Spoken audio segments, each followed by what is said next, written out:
The world of I Am Legend did not fall because of a war, nor an alien invasion, nor a natural catastrophe.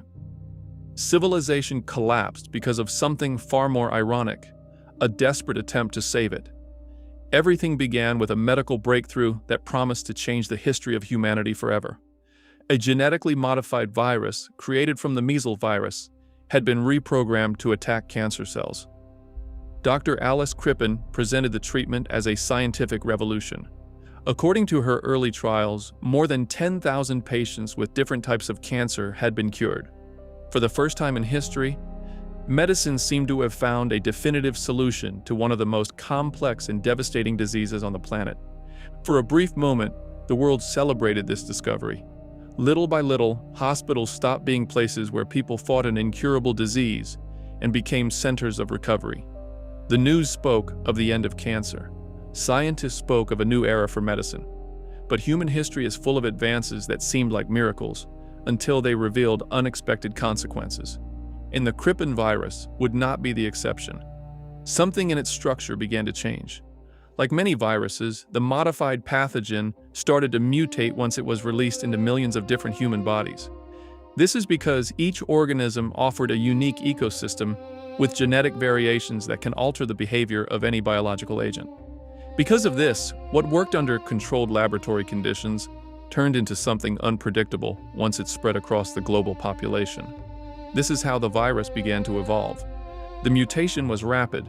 Within weeks, strange symptoms began to appear in people who had been treated with the new procedure.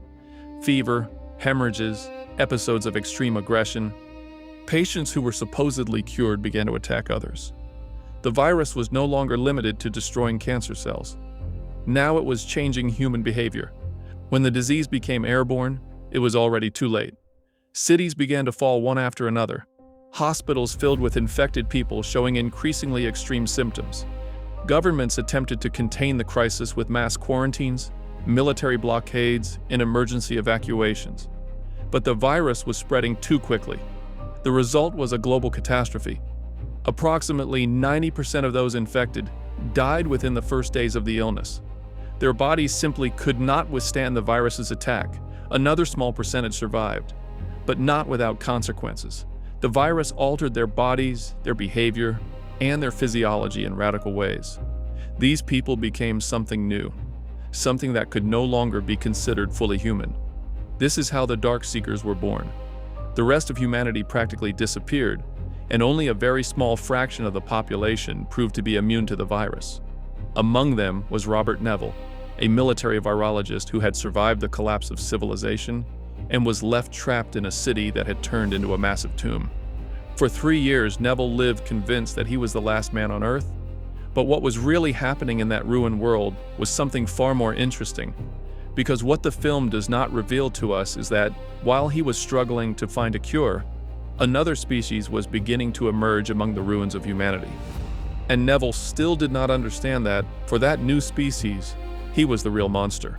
The Dark Seekers are presented in the film as violent and seemingly irrational creatures. At first glance, they appear to be nothing more than monsters or humanoid beings that hunt in packs at night, hide from intense light, and react with extreme aggression to any human presence. However, when observed more closely, their behavior reveals something much more complex. The Dark Seekers are not simple beasts, nor vampires, nor even zombies. They are the result of a metamorphosis caused by the Krippin virus. The infection alters the human body in interesting ways. One of the most visible changes is the complete loss of pigmentation in the skin. These creatures exhibit an extreme form of albinism that leaves their skin completely pale. And this condition is not merely aesthetic, since the lack of melanin makes them extremely sensitive to ultraviolet radiation. Because of this, sunlight, even during brief periods of exposure, can cause severe burns to their skin and irreversible damage to their tissues. For this reason, the Dark Seekers develop a completely nocturnal behavior. During the day, they remain hidden in abandoned buildings, underground tunnels, and dark structures where sunlight cannot reach them, and they only emerge when night falls, at which point the city once again belongs to them. The eyes of the infected also show significant changes. Their pupils remain constantly dilated, suggesting that they have adapted to conditions of very low light. This allows them to move easily in the dark, but it also causes them to be easily blinded by light, which is an important weakness. Another notable trait is the complete loss of hair and essentially all body hair. This occurs because the virus appears to interfere with the cellular processes responsible for hair growth.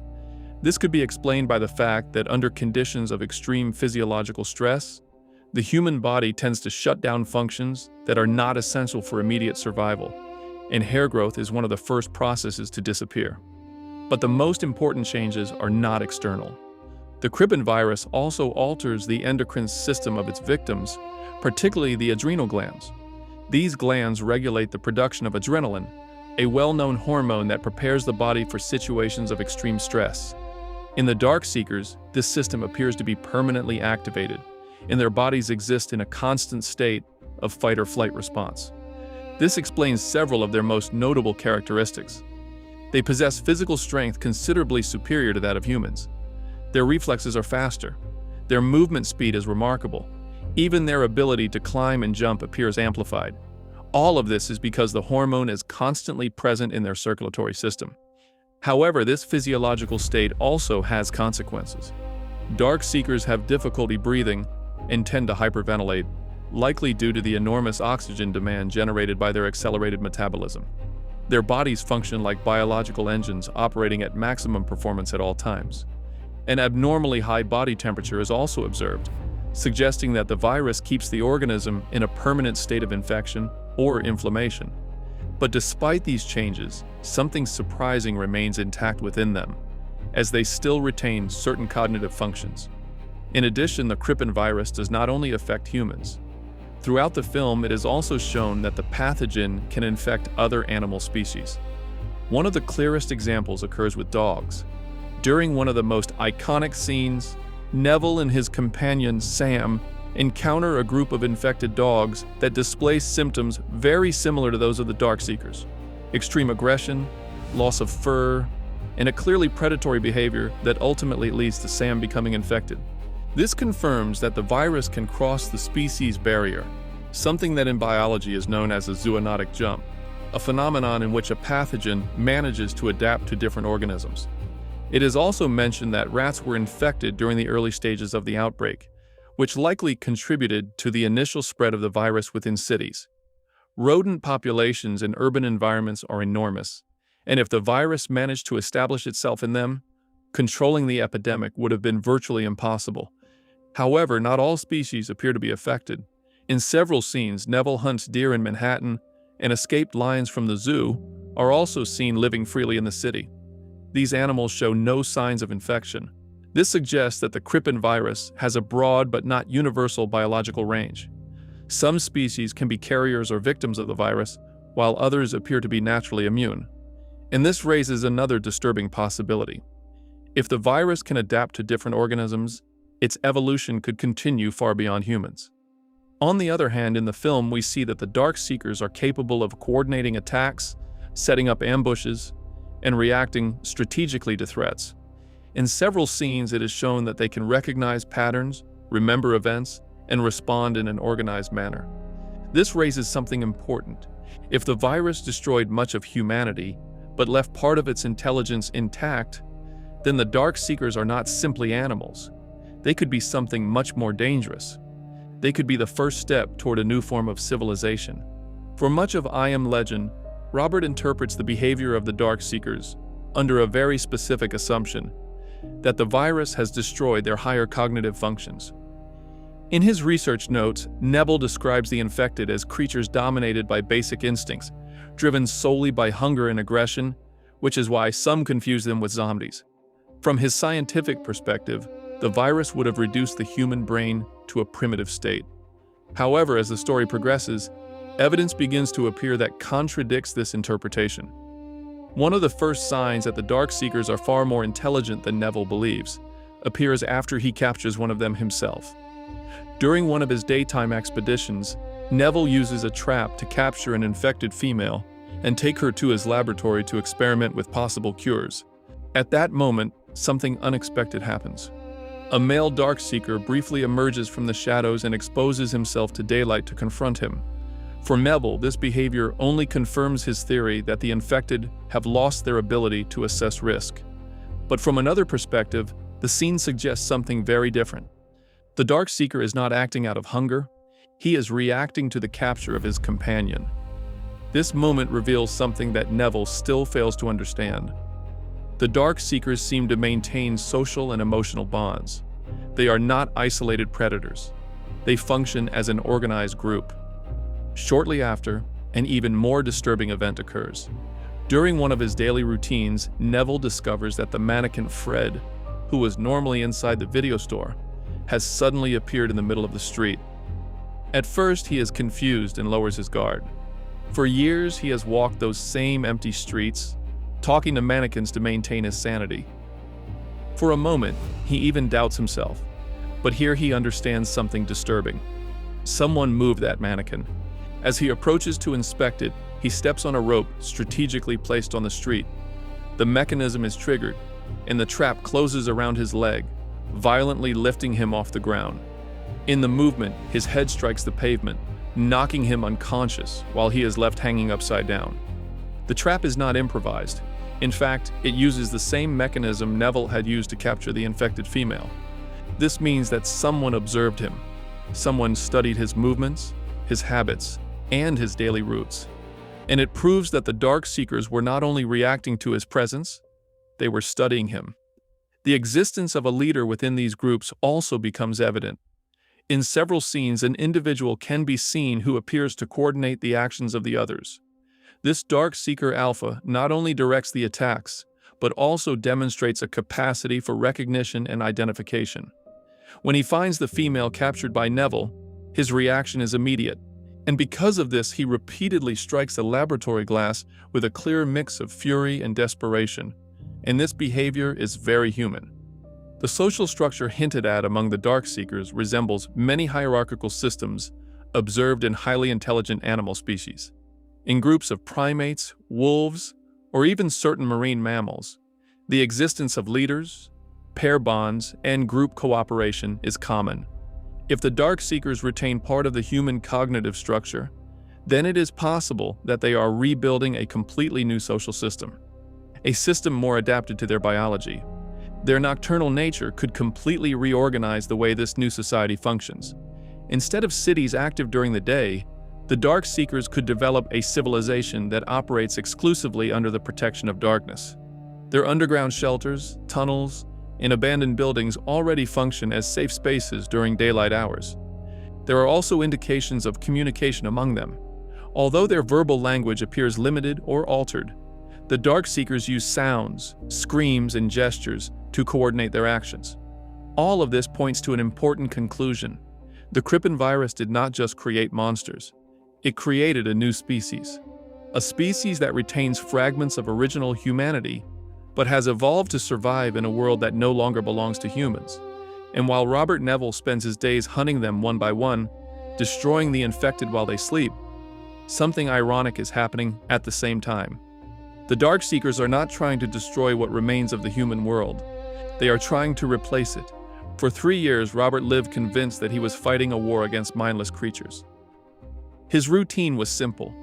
During the day, he roamed Manhattan, entered abandoned buildings, and eliminated the Darkseekers while they slept. For him, this process is not murder. It is a scientific and moral mission.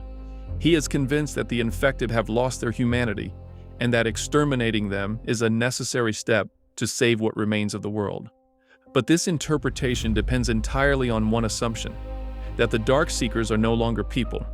If that assumption is incorrect, then everything changes. Because from the perspective of the Darkseekers, Neville is not a savior. He is something much more terrifying. He is a creature that appears during the day when they are defenseless. A predator that invades their shelters while they sleep and takes their companions to experiment on them. A being that kidnaps members of their group and performs painful tests that almost always end in death. To them, Neville is the monster. This narrative twist is the core of Richard Matheson's original book. In the novel, Neville spends years killing the infected without questioning what he is doing. Only at the end does he discover that some of them have developed a way to control the disease. These new infected have formed a society of their own, and for them, Neville is a mythical figure, a legendary creature that appears during the day to kill them while they sleep. In other words, Neville has become the monster of their stories. The title I Am Legend does not only mean that Neville is a hero remembered for saving humanity, but that he has also become a figure of terror within a new species. In this case, a dark legend. The 2007 film approaches this idea but never fully develops it in its original version. For most of the story, Neville continues to believe that the Dark Seekers are simple, violent animals, and his scientific interpretation prevents him from considering any other possibility. But the film's alternate ending reveals this truth much more clearly. When the Alpha finally arrives at Neville's laboratory, his behavior stops seeming irrational. He strikes the glass that separates him from the captured female, and at that moment, he draws the shape of a butterfly on the glass with his hand, the same butterfly that the female has tattooed on her neck. That gesture changes everything. The Alpha was not attacking at random. He was trying to recover someone who mattered to him. And that detail also reveals something even more interesting. The Alpha not only recognizes the female, he recognizes the symbol that represents her. The butterfly he draws on the glass is not an instinctive gesture. It is a symbolic act, a signal of identification, something that demonstrates memory, association, and visual recognition. These are cognitive abilities that we normally associate with species capable of developing culture. If the Dark Seekers can still recognize symbols, remember individuals, and maintain bonds between them, then the virus did not completely destroy the human mind. It transformed it. This also leads Neville to understand something he had ignored for years. The Dark Seekers are not beasts, they are a community. By releasing the female, the Alpha takes his companion and retreats without attacking. In this ending, there is no revenge. There is no retaliation. The Dark Seekers only wanted to recover one of their own, and Neville is left with the shame of all the acts he had committed. That moment redefines everything that happened before in the film. The trap they set for him, the coordinated attacks, the Alpha's persistence. They were not acts of savagery. They were acts of self-defense. In the book, Neville finally understands this reality in the moment before his death. He observes the infected gathered in front of his cell and realizes that to them, he is what vampires were to ancient humanity. If we accept that the Dark Seekers are not simple monsters, but the beginning of a new species, then the most interesting question in I Am Legend is not what happened to humanity. The real question is another. What will happen to the world after Robert Neville? Although in the film, Neville spends years convinced that he is searching for a cure that will restore human civilization, his laboratory is filled with failed attempts, lab rats, and experiment records. Every day he repeats the same process in the hope of finding a solution that reverses the infection, something he achieves in the original ending. But even with that cure, the world he was trying to recover could probably never return, because the infrastructure of modern civilization has collapsed. Cities are abandoned. Governments have disappeared. The global production chains that sustained industrial society ceased to exist years ago. Even if some human groups survived in isolated communities, the planet no longer functions under the rules that existed before the virus. Meanwhile, the Dark Seekers seem to be adapting to the new environment. Their bodies are perfectly designed to survive in a world where human civilization has disappeared. They are stronger, faster, and physically more resilient than normal humans. Their accelerated metabolism and their aggression make them extremely efficient predators. Although sunlight limits their activity during the day, the night belongs entirely to them. On a planet where most cities are empty and the human population has been reduced to small scattered groups, this biological advantage could be decisive. But evolution does not depend solely on physical strength. It also depends on the ability to form societies. And everything we see in the film suggests that the Dark Seekers are already developing complex social structures. They maintain hierarchies. They form organized groups. They recognize their members. They protect their companions. They respond collectively to external threats. These are the foundations of any civilization. It is possible that, over generations, this new species will continue to evolve. Their current limitations, such as extreme sensitivity to sunlight, could be reduced over time through additional mutations. New adaptations could allow them to occupy the world that humans left behind. In fact, something similar has already happened many times in the history of the planet. When a dominant species disappears or weakens, other species take its place. Ecosystems do not remain empty for long. A new form of life always emerges that is better adapted to the new conditions. From this perspective, the Krippin virus did not just cause a catastrophe, it caused an evolutionary transition. And I Am Legend is not the story of the man who saved humanity. It is the story of the man who became the last ghost of an extinct civilization. And with that, we've reached the end of this video. I hope you enjoyed it, and if you did, remember to give it a like, subscribe if you haven't already, and turn on the notification bell to stay up to date with all my new videos. I also want to give a special shout out to the channel members. Thanks to you and all of our viewers, we can keep diving into these kinds of disturbing and thought-provoking stories. Thank you so much for your ongoing support. And if you want to support the channel and get access to exclusive content, early videos, and other perks, I invite you to become a member. Just click the join button below this video. See you in the next one. Hey, don't go just yet. If you enjoyed this video, I've got another one I think you'll love. Check it out.